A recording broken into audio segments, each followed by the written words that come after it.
Hi everyone, this is my response video for Loryn Carpenter's creativity journey.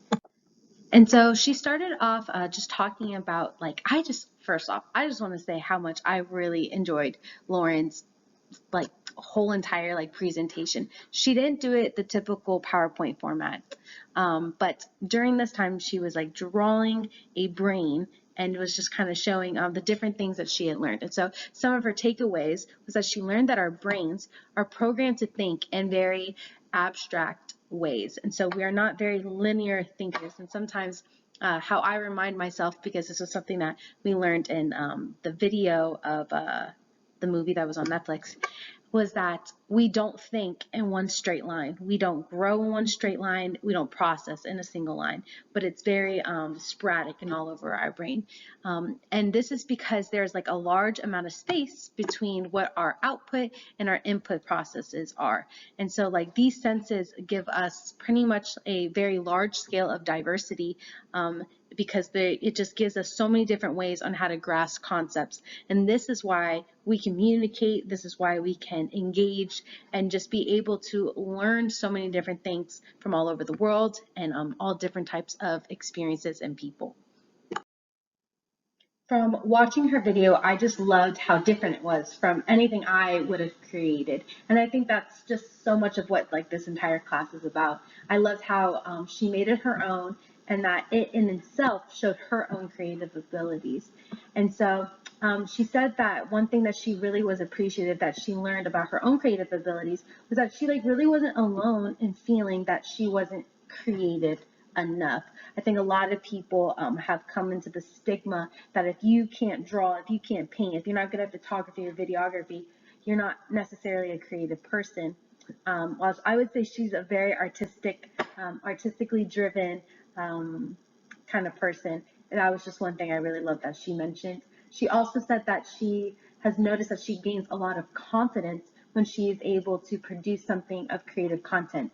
But she's most proud of herself when she's able to work through those staggering moments, when instead of getting caught up or struggled in that kind of moment where you need to push through that creative block, that's when she's the most proud of herself.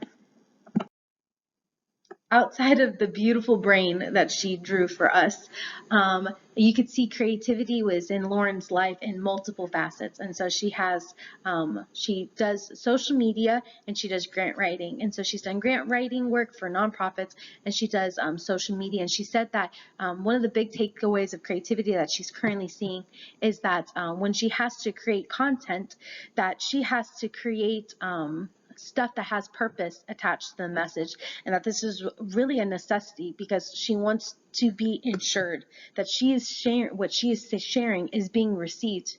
And the reason why this is just so important is because social media is always evolving. The way how often people are utilizing it, why they're utilizing it, is there an emotional attachment, is there a political attachment, whatever it is, there is a deeper story behind what they're initially seeing. And then as well with the grant writing. And so not only is it a necessity to be able to be creative while doing grant writing, it's because it takes a lot of mental seeing. And so one thing I love that we had in common is that she's a grant writer just as much as I am. And so the interesting thing that Loryn was explaining was that not only do you need to be able to create this grant and apply for this grant, you need to be able to receive it. And so you need to be able to see what the purpose of the grant is before you even get funding. And this takes a lot of mental foreseeing. And this is crucial because what happens if you're allocated money from the government and you aren't even using them? And if you don't have the creative ability of finding the nicks and crannies of where this money is going to go, you're most likely not going to be a recipient of that monies in the future because you didn't allocate them properly when it was given to you. One of the next things we were going to talk about is the creative skills that Loryn is currently ready to embark on. And so I love that she gave an emotional one and she gave a physical thing that she can work on. And so for the physical thing she wanted to work on was strengthening her digital literacy. This is so she can look at data and understand how it hurts or benefits in retrospect to grants and to social media engagement prior to the need of any changes.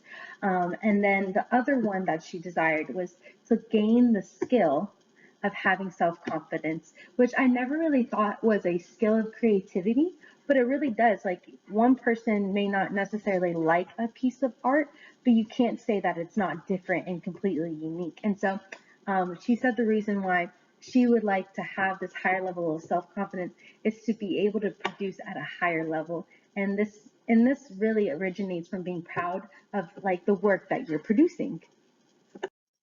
Finally, like the reflection piece of all this, of like taking Loryn's growth and like kind of looking back into my life, it's I really like what she talked about, having the skill of digital literacy, and what that would look like in my life. And so I was very surprised while watching Loryn's video that I learned that she's a grant writer as well. While she works more for the nonprofit, I work more for-profit corporations and career source boards. Which they're completely two different challenges. For me, there's a lot of numbers that I have to work with between individuals and corporations, and I have to do it at a very, very large scale of information. And this isn't just information I'm given by an employer, this is information I'm given on a state and federal level. So there's a lot of milestones I have to get through to make sure that I am following all the necessities. And so I was very curious about what she was doing, and so I kind of looked in what more non-for-profit work looks like. And it's more of a story, because donating or getting grants for nonprofits, you have to really sell or show what you are giving. And so I thought that was great.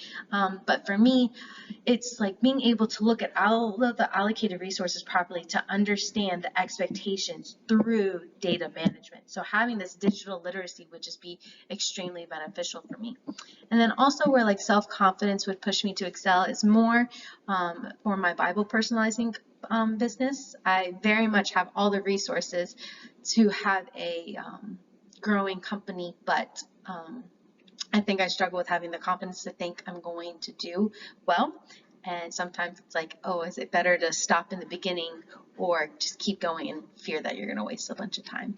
But I really loved Loryn's video. It challenged me to look and challenge myself of what I'm going to do in our next presentation. So I enjoy her video, guys.